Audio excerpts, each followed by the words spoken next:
Hello, everybody. Welcome to Empowering Moments with Coach T. And I am your host, Toria Renee, known to all of my journey walkers as Coach T. And you are listening to me right here on IntellectualRadio.com.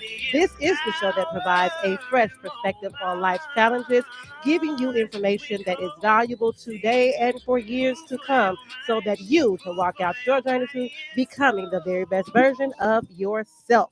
For those of you who may not know who I am a women's empowerment coach, motivational speaker, relationship coach, wedding officiant, best-selling author, and of course, a radio personality right here on intellectualradio.com. All right. You are tuned into the first show in the segment series To Serve with Love for the year. Okay. And this is where I created this segment series because I wanted to discuss topics that encourage, uplift, and prepare singles on their journey in the desire for a successful marriage. The overall purpose is always to empower the ladies to improve, learn, and grow, and to encourage the men to hear and gain a better understanding of women and purpose, all right, to protect it so that we will all show up our very best selves, all right? Today's hot topic is how do we find contentment in singleness? Which is the vein of my existence for a lot of other single women, right? But today we want to open up this conversation to the fellas, okay? We want to open up this conversation to the fellas. And so I have some great guests today. I have first up Sister V. She is the Lioness Queen, host of the Fireside Chat right here on intellectualradio.com. And baby, y'all, the conversations get heated. So if you ain't ready to be in the kitchen, baby, you might not want to tune in, baby, because she ain't gonna cool it off for your sake, okay? Telling people hello. Hey, y'all. What up, though? Catch me on Sundays at 4 p.m. right here on IntellectualRadio.com. All right. Next up, I have Dr. Darnell Thomas. All right, look, let me tell you something. This brother is super educated, okay? He has a doctor of education and organizational leadership. Don't hold your head down right now. A master's of science in epidemiology. He gonna explain to me what that is. And then he has a master's of public health in disaster management and a bachelor's of communications. Huh? Too many. That's way too many acronyms at the back of the name. So to the great man of God, tell people hello. Good morning, everyone. Good morning, Coach T. Lady V, it's good to be here with you this morning. Good to All be right. here. All right. So for those of you who have already tuned in, have seen me and Sister V interact, y'all know we already explosive, right? Yeah. So I'm gonna ask y'all to pray for Dr. D because he might not be ready. We're going to have mercy. We're gonna have a little mercy. No, bring the fire. Oh, you say bring the fire. Don't you tell me that. You ain't said nothing but a word, sir. Let's go. I can take the heat in the kitchen. Let's go.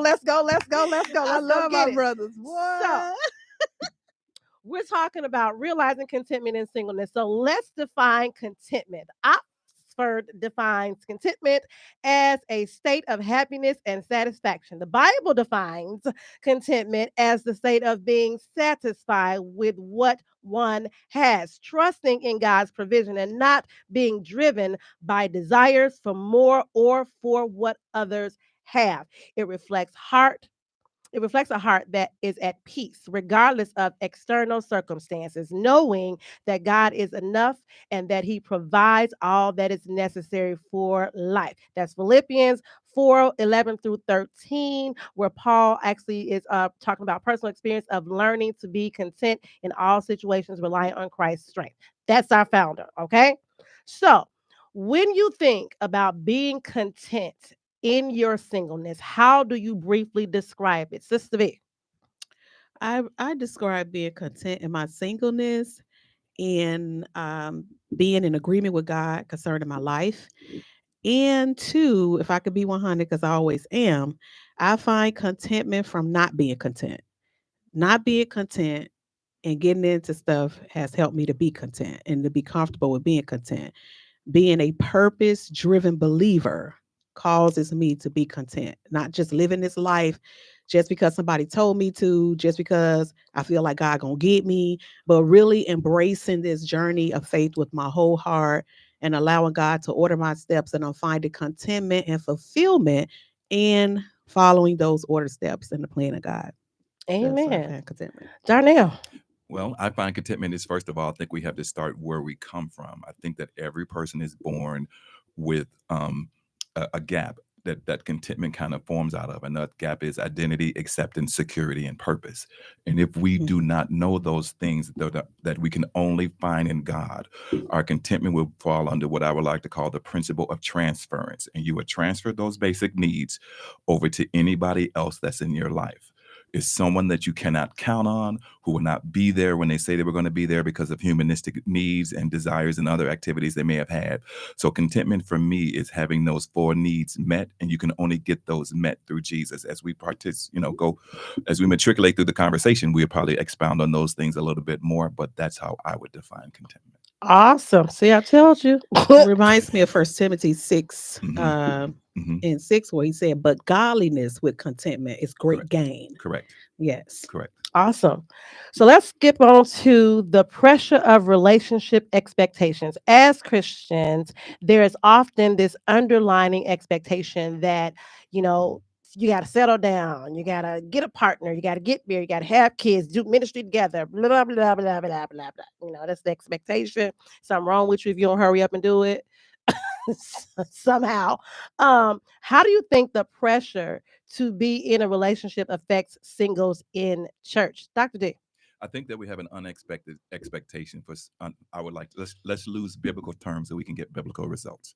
Instead of using the word single, let's look at it from the point of view of unmarried, which can define by divorced, widowed, and those individuals who have never been married. You can Right. have the gift of not wanting, of God has given us the gift of not desiring to be married. At that point, you have committed yourself totally to the ministry that God has placed you in. Right. Additionally, if you are decided to become married, then your first calling is to your particular spouse. But to answer your question, I think the pressure that comes because we look at people to serve and we don't know how to get them to be in the proper positions for them to serve. So we have a lot of people, I feel, a lot of believers who are serving in capacity that they don't have the grace to do. Absolutely. And because of that grace not doing it, they can't do it well. So then they become frustrated, and then they blame the leadership of the house for not understanding the gifts, grace, and talents that they may have. And then ultimately, I would like to refer to the devil as the hurt whisperer. He will whisper to you not only to get mad at the leadership, but to get mad at God, because people, don't they know who you are? Don't they know what your talents are? They should know you. But I also think that believers, if they want to have solutions for ministries, they see things that are not done well, and they should bring a solution to those situations. That's how I think that unexpected expectations are put on people because we put them in positions they're not graced for. Sister Yes. V. And I think a lot of the pressure too is what Dr. D said too, where the person as an individual have now found their purpose in life. And we give people too much power over us. And the pressure will come from environmental factors, and it comes from listening to a one size fit all message. How it happens for Dr. D, it probably not gonna happen for me like that. How it happened for Toria, it probably won't happen for me like that. So I can't look at you and make you the standard and say, well, God, Toria did, you blessed her with a husband, or Dr. D did it, and you blessed him with a wife, and here I am. No, I think the center of it all is finding your purpose, and we like to say that, but what if our purpose don't include the people who think they're responsible for helping us get there? Oh, And then we got a whole nother problem, because my purpose is what's going to lead me into my partner, because I'm walking in purpose, and whatever I need along the journey, God is going to provide. And that includes a spouse. But sometimes we too busy trying to worry about hurry up and getting hitched before we find out what that purpose is. And now we got trial and error, this wrong, that wrong, falling down, getting up, all because we're distracted from our purpose. from our purpose. So I think distractions is what bring a lot of pressure and make you feel like that marriage is the answer. If I just give me a man, I'll be okay, or a woman and our wife or whatever, I'll be okay. But really what you need to do, the lack of purpose will bring all kind of pressure. You feel like, because now it creates you're complacent, and you trying to find something else to fill the void, so it might as well be marriage.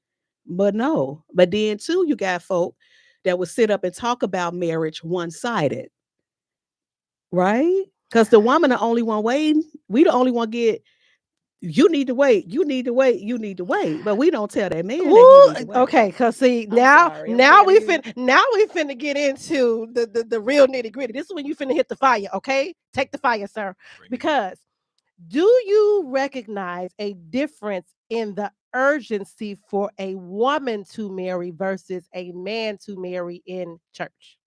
I think in our particular culture, I think it's unbalanced because we put pressure on women to get married because we still see women in a particular venue. We don't see a woman who having the ability to run her own company, to be her own self, to amass her own.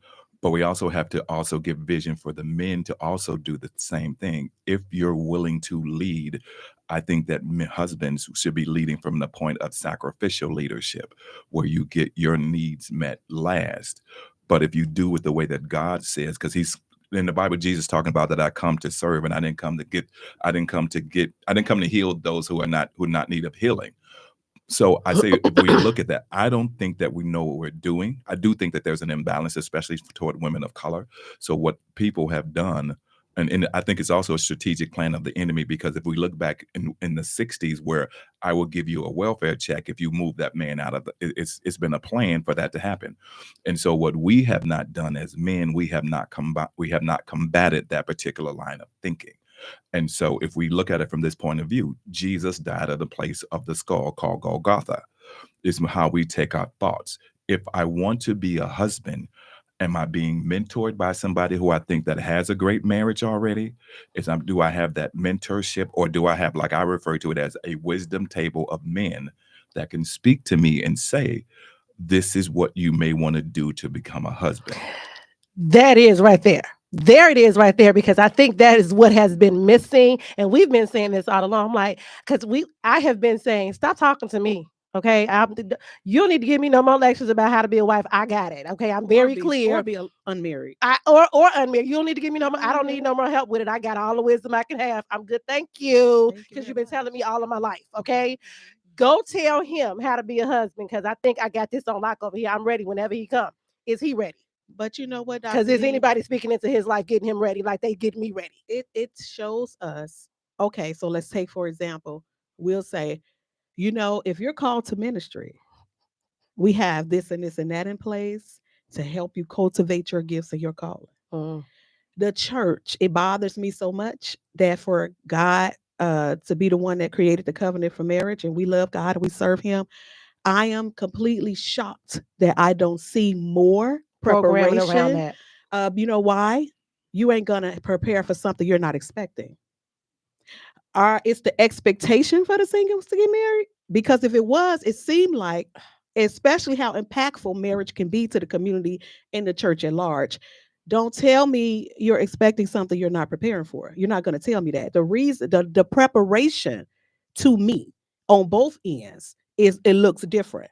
And be clear, the preparation is not about how we can arrange meetups. No. That's not what we're talking about. No. Just so we get that clear out the way. We ain't talking about, I'm not trying to arrange meetups and dates. And what we're talking about is the preparation for actually entering into a healthy relationship that actually leads to marriage. Because I feel like we as women are always talking about marry. And men are like, business, money. And on the back end somewhere, I guess I could be convinced to get married. Convinced to get married somehow. If you want to give me some type of benefit. Here we go. Now I'm trying to chime on in, Dr. The D. only way Chime on in. marriage. Finish your sentence.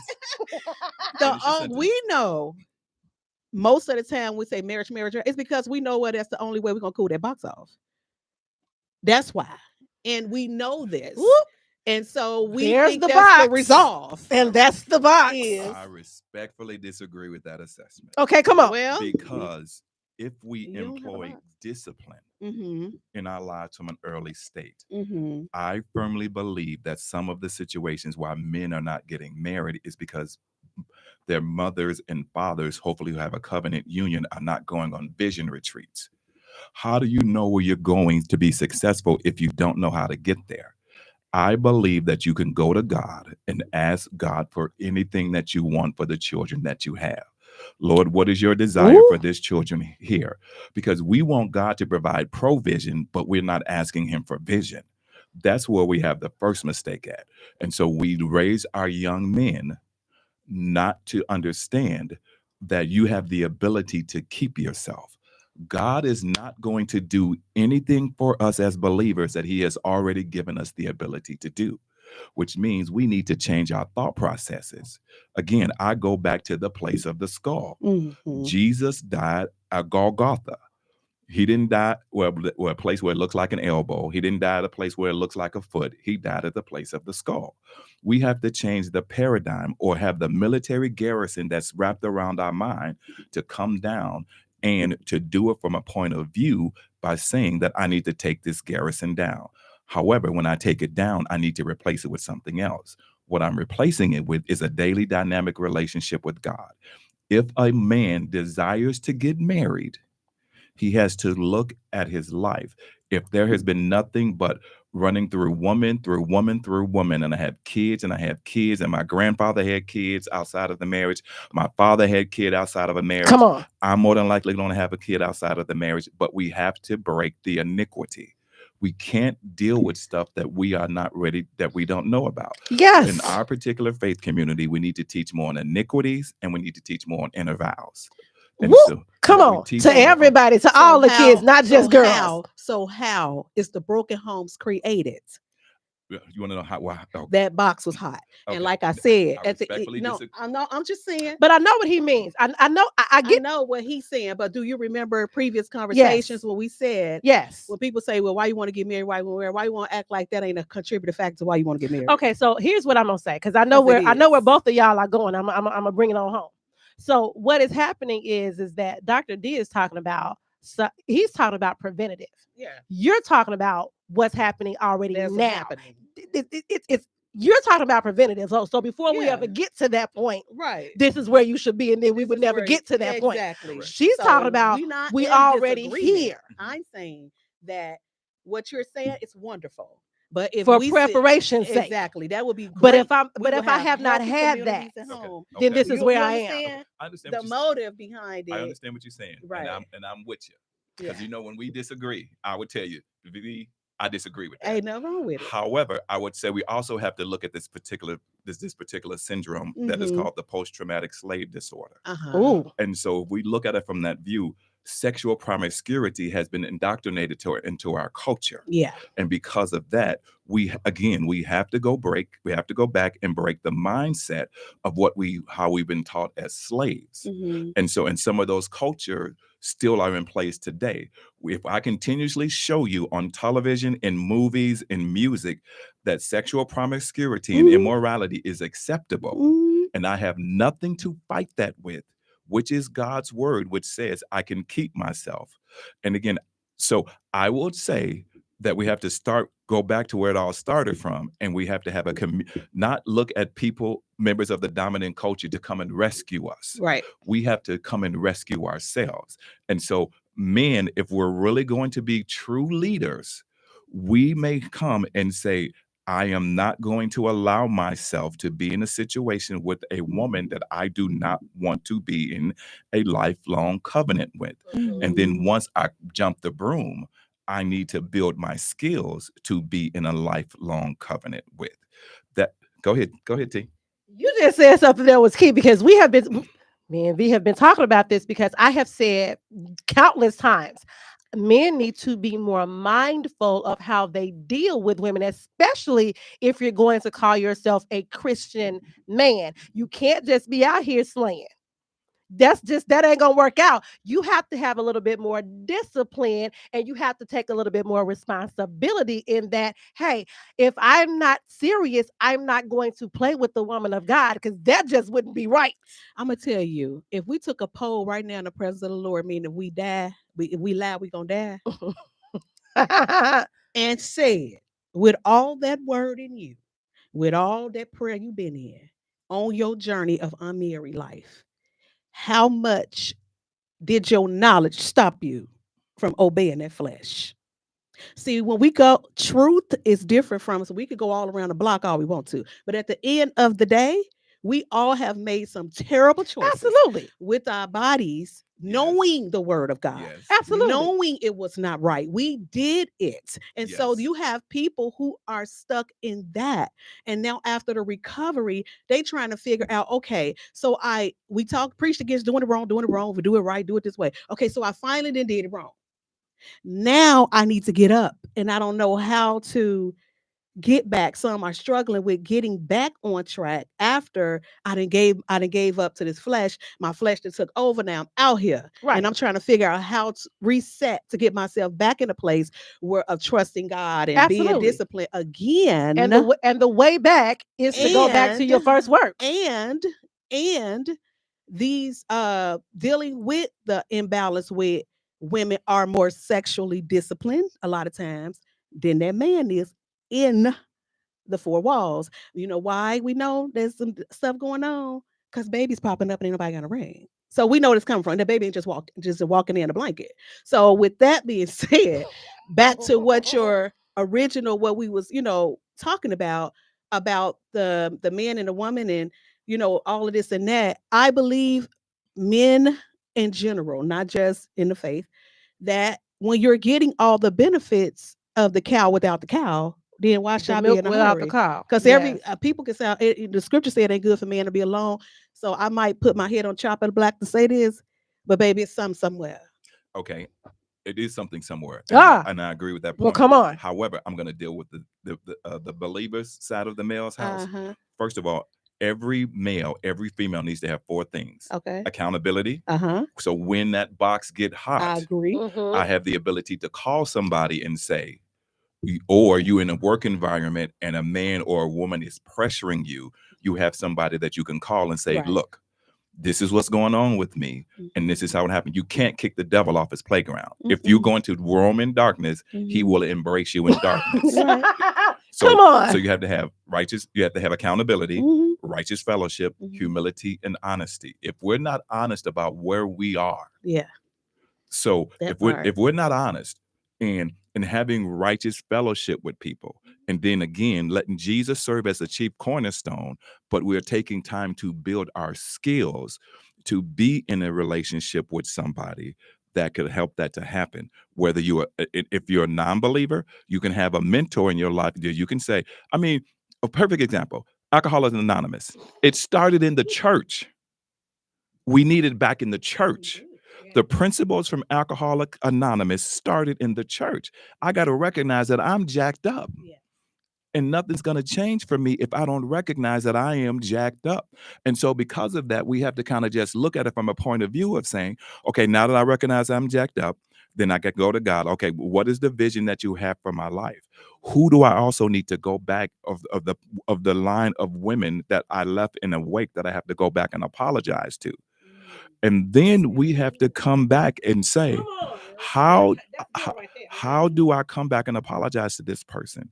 And so we just got to, I believe that we as men, since I'm the only fellow on the panel today and y'all bringing the heat, it's not really. Okay, we'll turn it up. So, but we can still learn how to do life differently. Yes, sir. after we discovered how to get up. That's right. It's going to take men. A lot of us have not been trained academically to know how to study for hours. So we study for 15 minutes, then build on that, and then build upon that, and then build upon that. But we have to start going to a place of where we can go and say, look, I got this girl over here pregnant. I got this girl over here potentially pregnant. I got this girl over here potentially pregnant. True, and I'm going to sir. respect the rules of the house as we not slinging penis.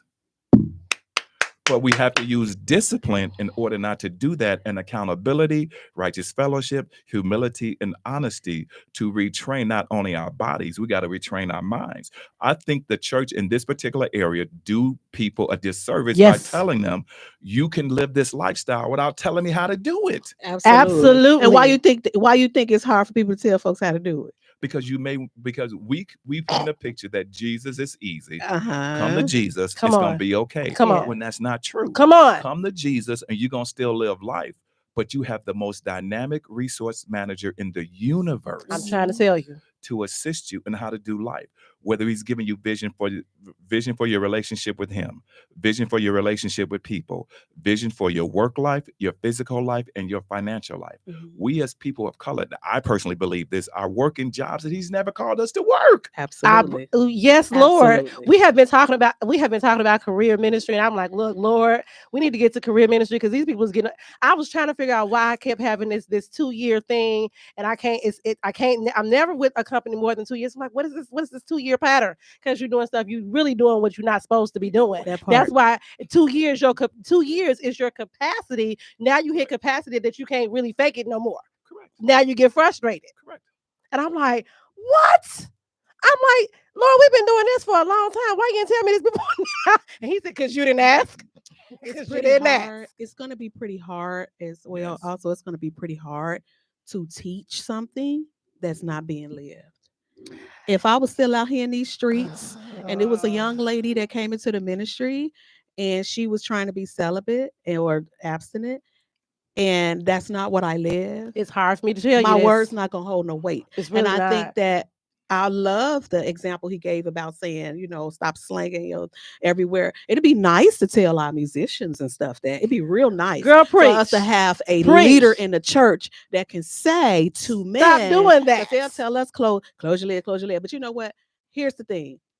We've mastered that part. I think there's other areas of preparation we need to work on, like Absolutely. presentation and looking good on We paper, look. and Mhm. you know what I'm saying. I do know what you're saying. Being groomed, Yes. like, you know what I'm saying. I think that Yes. at some point when you get to feeling yourself, and this is just the truth, when you get to really tapping into your true self and you exude that confidence and you walk in the room like you own that boy, Baby, you got a problem on your hands. come on. Because what you really want me to do is stay shrunk. We also have to realize as single women too that, honey, it is beneficial for us to be available. Everybody knows once that man step into your life, it's no longer all about you. You can no longer He starts switching things go up. around me. You can't go around him and come ask me to do nothing. He starts You switching feel me? things up, baby. It brings a sense of order. Yes, indeed. You It brings feel me? order, And that's okay? something we'll like, Dr. We'll like that order, Dr. D. See, we love to say we want to be protected, but we don't like what protection look like. That part. again, I will say that is something that culture have taught women of color. Mhm. Because we've been taught to survive relationships rather than partner in them. Correct. Yes. Which means both partners have to build their skills. Don't get me wrong. I'm serving as Jesus Christ as the chief cornerstone, Mhm. and you build upon that. How can I serve you? I'm going to speak to your point. A dear friend of mine always says, we don't see things demonstrated. Correct. And if we don't see those things demonstrated, how can we mimic them? Mhm. I say you can be the demonstrator yourself. Correct. You may trip, you may fall, Mhm. but you also have the ability to get up and get forgiveness. Yeah. You may have to deal with the consequences of your actions. However, you can still be the demonstrator yourself. I understand that women are taught to be protected, but you also have been instructed you could do it on your own. You don't need You don't need 'em. man. Oh my You don't need God. nobody to help you. You don't need, and that's not how we have been designed. That's true. If we really want to understand okay, let me look at it like this. Everybody wants a Proverbs 31 woman, correct? Yes. Come on. I will say then every man should strive to be in Isaiah 54. What God talks Come about, on. Teach. how it should be. And so if we get that particular knowledge, how men should be, and then we can start showing them how to live it out. How am I supposed to submit to you when I don't see you submitting to anyone? When I don't see you Woo. getting to your job on time? When I don't see you coming and praying for us, or our children? Because here you go. I'm going to ask for some grace. Because the average woman speaks about 35,000 words a day. I swear, we be doing some talking, don't we? The average man speaks about 10,000 words a day. Mhm. How do I catch up with that 3-to-1 scenario when she's already out talking? What I may want to do is apply discipline and listening to podcasts, learn how to read if reading is an issue, because the way public school treats Black children, but especially Black boys, you can see that they're designed for you go straight from preschool to prison. Mm-hmm. But if we have intersex where parents are showing, not just a mother, it's just where fathers are showing up, whether the parents are together or not, and not this co-parenting thing that no, we just parenting. Because what we also have to recognize, for those of us who say that they're believers and have children, we have to pastor our children. Yes. And we don't pastor them. We want the church to do it. We want the school good to to do do it. That's very we want good. the friends to do Everybody else it. except us. Everybody except us. Don't get me wrong. Everybody wants to, consummate a relationship, but not everybody wants to have children. And here's the That thing: part. everybody wants to consummate a relationship, but not everybody wants to actually do the work to cultivate a relationship, and that's on both sides. That's on both sides. That's on both sides. We be over here playing just like these men do sometimes when we get into it, because all we wanted was the ring and the wedding. Well, what they say, we don't want the marriage, we want the wedding. We want the wedding. That's what's so Women popular, are, Dr. and which D. is why What's men your are like, thoughts? you know what? Never mind. I don't think I want to get married because you don't really want me. You just want me to stand into a place. I want to know your thoughts on that, Dr. D. I don't think that we know how to be married. Okay. So I look at it from a scientific point of view. Okay, first of all, I think I found this thing by Doctors John and Judy Gottman, where they have this thing called the Sound Relationship House. The weight-bearing walls are built on trust and commitment. We sit down and we have conversations. What does trust look like to you? What does commitment look like to you? Were your parents together?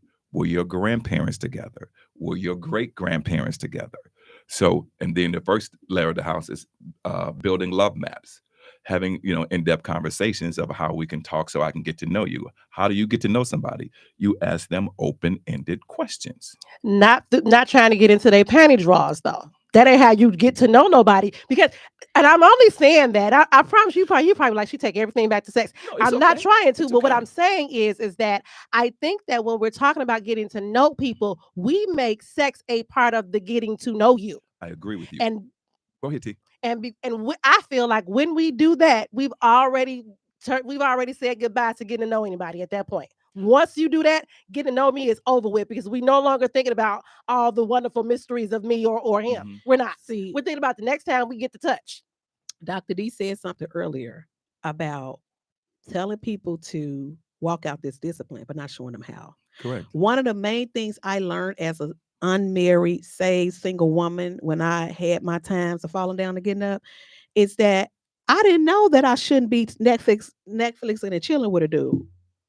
See, we See didn't what know I'm these saying? things. The stuff that lead up to that, because nothing just Correct. happens. And I Correct. think that when we sit here and paint a picture that you're gonna live in a cloud all day long and you're exempt from falling, you're exempt No, because you speak in ma'am. tongues, you're anointed, baby. That don't help you. This is why I have to keep it real with young women when they come to me. You're in control of you. He cannot gain access unless you give it to him. You got to deal with the side of you that's okay with giving it to him. You got to deal with the side of you that puts yourself in these situations. you. And you end up with your panties down there by your ankle and you crying out to the Lord. You knew. That's You the got part to right learn there. that you That's cannot the touch part. fire and don't expect to get burned. What I will say is, then let's go back to the 4 principles of accountability, righteous Okay. fellowship, humility, Right. humility, and honesty. Mhm. We have to build a network or a wisdom table Yes. of people Mhm. who can help me to walk this thing out. If you And want it. if you want it. Mhm. But you also, that's why you have to ask God for vision for the relationship of people. Yes. How is this person have the ability to keep my secrets? Yeah. Yes. And that because Come on. And yet because- still guide me. and yet still guide me. Period. And so we have to get to a place where God can direct us to people that can keep our secrets. Look, if I used to fornicate a lot, how do I go from fornicating to non-fornicating? And when this thought comes back, and Who the do I urge- talk to? Who do I talk to? to. Who Yeah. is going to be my accountability partner to tell me that I don't have to? Yes, That I don't have to do it. Yeah. that you don't have to do it, and Yeah. say, if this happens, here's my. Call Again, me. call me. Alcoholic Anonymous, They that have a program, partner. they have a partner. And when you reach a certain level, you get a coin. Come Yeah. on. But you know what? I love the way you say that, because I think that one of the things, especially in church, is that we don't like to talk about stuff. I mean, No. openly, We gonna quote them we scriptures all we'll day. quote 99,000 Baby. scriptures on it, but instead of telling the truth, like, hey, I need to call somebody because I'm about to have a fit. Don't nobody do that no more like that, because if I said that, then now you're gonna think I'm not Now saved. you gonna measure And my I don't want to be salvation. judged. I don't want my level of salvation to come into question with you. So now you have to find the person that's not going to question your salvation and just let you be for real person. Mhm. And I think that is the hardest thing to do, because we have this rash of judgmental Christians that everything everything is the devil. Well, no, everything got the devil. Some of Right. this is just Some of it regular, just us. normal, Yeah. regular things. Like, I am a woman. I am over 50. I'm in my prime. I'm supposed. Just be clear, okay? So I mean, I'm just saying. So and I think one of the things that, and I'm gonna get to this. Okay. Everybody gets a chance to do this, but I want to talk about what we do to prevent, what we do to really, really keep ourselves contained and disciplined in that area. I will share one of the things that I had to do was I got like 99 scriptures on my bedpost. On one side of my bedpost is a whole bunch of scriptures. It took all them scriptures. Okay. If that's what it takes, that's what it Baby, takes. I was reading this script. I said, look, Lord, okay, Good for you you. didn't call me to this. And it gets a little difficult because y'all, this ain't my regular no. Okay now. You didn't call me to this. I'm trying to be diligent, Yeah. but I'm gonna need your help. I need your help. So I so I put my little Call scripture. them, Tori. Come on, call him. Jesus, I need Jesus. He's all right. Good. So I put all my little scriptures on the bedpost. I'm like, baby, we're gonna read these scriptures every day, every moment. I got them on the bedpost. I had them on my phone, everywhere. Correct. We got to read these scriptures because they Correct. got to get into me. Correct. And that's what helped me. And so I don't have, it's never for me in relationships with me. It's not about the sex piece for me. It's probably more about the rest of the crap that I get in trouble with. I don't get in trouble with. Now I'm not, that's not never the focus, is what I'm saying. That's not the focus for me. It's other things that get me in trouble. I'm like, man, but so it's not that. But I've learned that because I layered myself with those scriptures, and that's how I did it. So what did you do? What I did, in addition to a prayer life and having and getting in the word, I set up boundaries. Mhm. Once you, okay, it ain't gonna be rocket science. You fall down there, and you went that way. You fell over a rock and you skint your knee up. You ain't gonna forget that pain. And that pain gonna remind you, the last time you went that way, remember that rock was right there and you fell down and hurt yourself? So this time you're gonna be prepared. Like, you're gonna either go another way, you're gonna do something to prevent it from happening again. And so I think that for me, well, I don't think I know. For me, what I've done is I set boundaries. Number one, I'm not giving my phone out to dudes that I knew. Ain't got a chance. Just What you want to get in my ear for? Because my spiritual father used to tell us men like what they see and women like what they hear. That's true.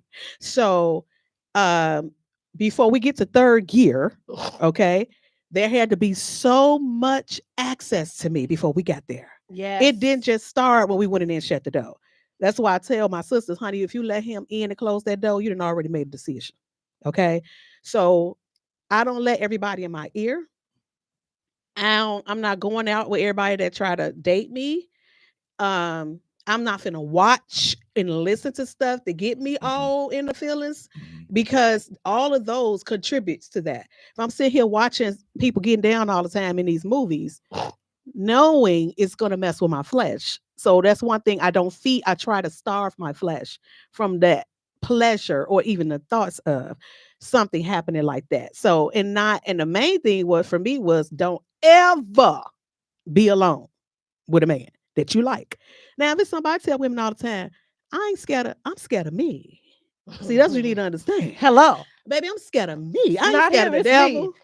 I ain't scared of God. It's I'm scared me. of what I know I'm capable of doing. Yes. So since I know with that self-awareness, because Come on. sometimes we're not, you need to be self-aware, baby, that that thing still gonna do what God made it to do. Correct. Pretend. And we need to we set like boundaries. to pretend like we're not boundaries. self-aware of what our triggers are. Yes. We like to pretend like we don't know what's gonna set it off. Ooh, I'm on- like, ooh, baby, you need hallelujah. to stop playing. Baby. You is not in the holies of holies and heavenlies of heavenlies at every given moment. True. And trust me, you come across that dude that you want to climb, trust and believe, you be like, oh, Wake that thing up if you want to. come on. Baby, you're gonna be on the altar for if you sleep, you know you done put that nature to sleep. You better not, because with some women, Don't reactivate it. even if you don't go all the way with a guy. Yep. Just being that closeness, getting them good morning texts in your ear, girl, how was your day? Da-da-da-da-da. See, all of that plays And don't a let him role. kiss you. It's over with. It's up, baby. By the time he get that close, you By the time already you- a second gear. Right. You Okay. you on third base even if you on third base even if he ain't, okay? You on third base even if he not. Baby, if you get that close, you But in go trouble. ahead, I'm gonna Darnell. defend the gentleman. Come on. No, you ahead. good. You good. T. I'm Here's listening. okay. So what I basically do, I do apply everything that we talked about today. Okay. I have a group of fellas, different stages in my life, who hold me accountable. Okay. The majority of them are married, but there are a few of unmarried people in that group, so we have a tendency of hanging out more. And with that, so I let them know, like, even if the fact that I were deciding to go on a date, they would know, because accountability is the key. It is. And if something is matriculated between me and this young lady, they would know. But I also would have to bring her to be introduced to the people who hold me accountable. Because say this goes into marriage, and then if this go into marriage and I have that day, then she has the right to have access to them to say, because when I take out the garbage, I won't be Dr. Darnell. I'll be like, Darnell, take that garbage out. Hello. And so Amen. with that being the case, she would have to have access to them to tell them, like, your boy is tripping. Wait a minute. So did you hear that? Not only do he have his own accountability stuff for himself, but the woman he engages with is gonna have access to them in case he act a fool. Correct. So hey, come get your boy. Come get right. And Come so on then- here. I That's like good. that. That's And good. then- That's and good. so That's then good. Teach the people. So then we come together and say what the particular issue is. Teach the people. Come on. Every person's feeling is real. Yeah. But they could be wrong. Mhm. And and it will be up to a person. The people who hold me accountable have access to everything that I have access to. Come Access to on. my parents, access to my siblings, access to find out where my money is going, access to the people who I spend time with. Or even like I have legitimate questions that I ask people before you get, like you said, before you get to that access to have the ability to sit at the table. What do you feel is that my blind spots are? And I got a friend of mine named John, and everybody else didn't answer the question to the detail that he answered it. And this dude, he like, this what I say about you, this what I say about you, this what I say about you, this what I say about you. I'm like, person of color, I didn't ask you all that. But he had the ability to answer it, which was most important for me. So that's why he gets a seat at the table. Awesome.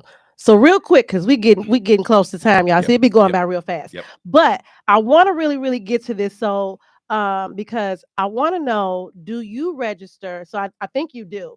That the call for abstinence is more pronounced for women than it is for men, because they always telling us no ringy, no dingy. But I'm like, hey, no ring, no scene. Where they stuff at? No bed, no bed. Nowhere, no bed. Come on, let's come on with it. But when you say no ringy, no dingy, that is a direct hit at a woman. You see what I'm saying? Okay. I'm going to recommend a resource entitled Women Have All the Power. They Just Don't Know It by Michael Linwood. We do. And so since women have the power, unless dude is a rapist, if you say no, we will say no. But I think that women also have to recognize the power that they work. And the book was really directed toward dads and how they, like, should be with their daughter. Like I don't have any biological daughters, but I do have one that V knows, Brandy Green. So she's like, Dad, how do I deal with this? You bring the person to me. And then that's how we have a conversation, because you have to let men know that I'm not out here by myself. Because we'll try anything. If you let us, we'll try anything. Yes. Thank you. Yes. We'll Thank you. Yes. Dr. He Dee. said Thank you got to you. let I these men appreciate know that. that you. I appreciate that. This is true. This is true. This is true. Even no matter how old you get, you still have to let these men know, hey, I ain't here by myself. I got uncles that'll still be to see you. I got brothers that'll be to see you. See ya. No, because I just had this issue not too long ago. I had to call my hey. You need to let him know I ain't here by by myself. myself. I had my uncle, I had both my uncles and three of my brothers. Hey, she ain't here by herself. Try it if you Right. want to. Mm-hmm. I'll take a plane. It ain't nothing but a ride. I'll Mm-hmm. be there. I'll be there. And so I have a niece who is dark as we are, and she was dating this guy, and he tried it. And I'm like, sweetheart, you got to stop letting people know that you successful, you good, you got it all together. Additionally, you have to stop letting people know that you out here by yourself. Yeah. Because God did not build us to not be in relationships with one another. That's And right. we think culture teach us you could do it on your own, you could be on your own, you don't need nobody, but that's not what God That's says. right. Absolutely. Yes. So as we wrap up, Yep. Sister V, tell the single what would you say to unmarried women struggling with feeling less than because of their singleness?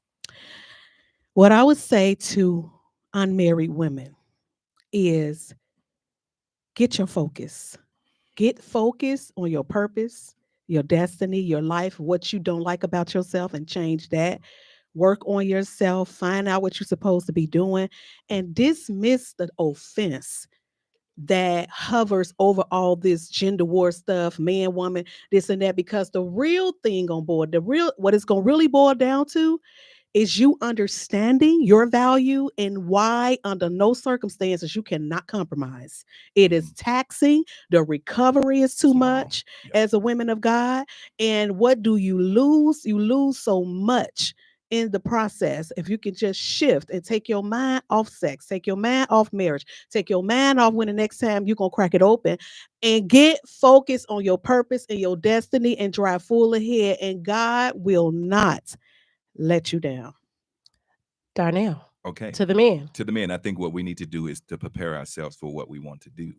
If we want to be married, start reading material that's based upon marriage and how you can be a husband. If you are a husband who happens to be a part of our culture, you have to beat back the mindset of what our culture says.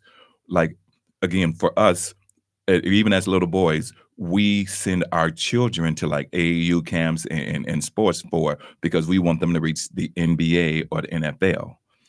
I think that the dominant cultures send their children for the things to learn how to be a teammate, to learn how to understand sports, to learn how to, to operate as a team. So that's a whole different thing. So I think for the men, I do agree with my sister here by saying that we have to break the gender wars and it's not just me against you, it's us. It's us. And when we look at it from that dynamic, I think that we look at it from a different dynamic. So how do men prepare if they want to be married?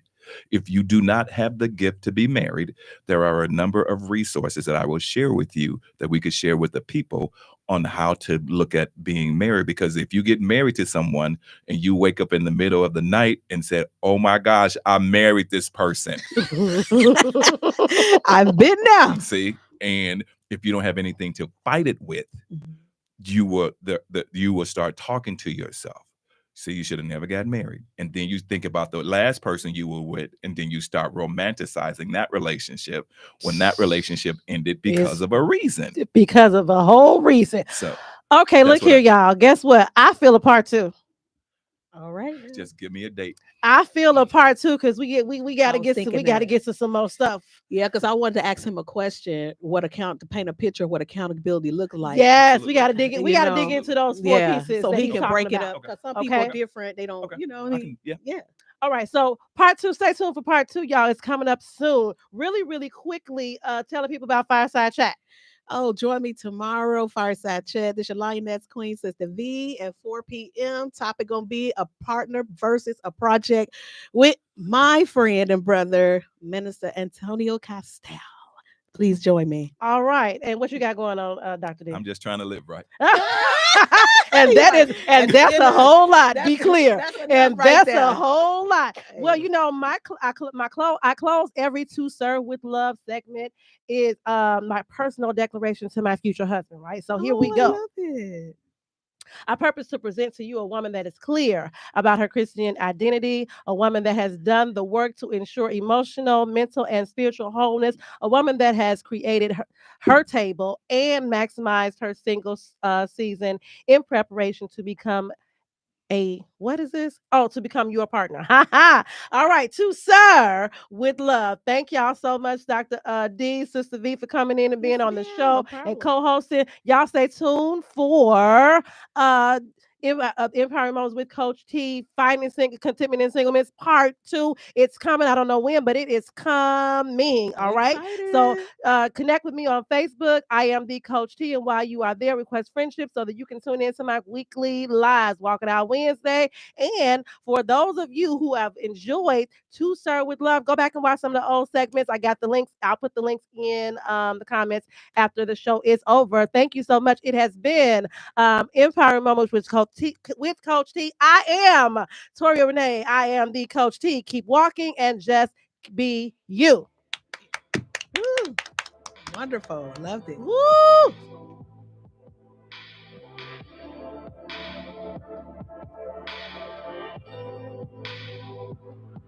You'll be empowered.